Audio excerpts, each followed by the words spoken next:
Okay, so Florida, Miami. The Florida Gators play the Miami Hurricanes at Miami. We haven't had the best season so far, but we were trying to be hopeful. And like I said last week, I was looking to see how the quarterback was going to do.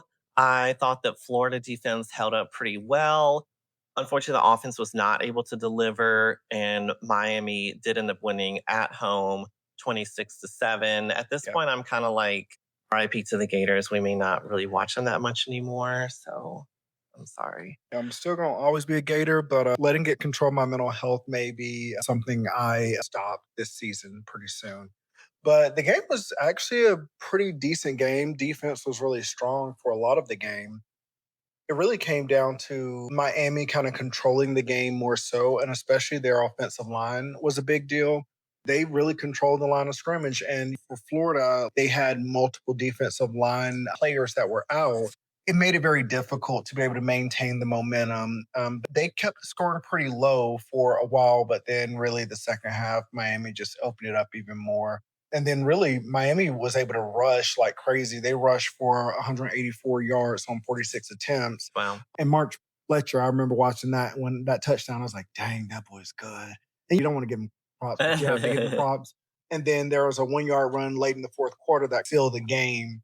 Florida's offense was really the rough point of it. Yeah. There were multiple penalties on the offensive line. DJ just wasn't in a rhythm. They were shut out on scoring in the first half. It was 13-0. And then even when Jaden Balk broke out and got a nice touchdown, Miami responded. So it just was, again, the offense was really not able to find a rhythm. And then, especially in the fourth, you've seen the defense was exhausted from having to do a lot of the work for the game. Yeah.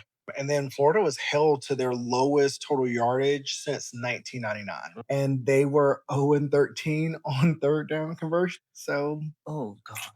Miami's defense knew what to do, and they created a lot of ways to keep DJ Lagway contained, and even some nice receptions couldn't stop what Miami was doing on defense. So it was a depressing game to watch, but I have to give props to Miami where it's due. They really won this game. Even though Carson Beck was intercepted one time by the Gators, Okay. it wasn't enough for them to really stop the momentum of Miami. So RIP to the Gators. Luckily, we won't lose this upcoming week because it's an off week. All So right. shout out Yes. to the bye week. Winning off week. We are going to win that bye week, and we know that Florida has Texas coming up next in the swamp. So we'll see what happens. And I'm gonna still hold out to see if FSU will be able to beat Miami because that's a rivalry game.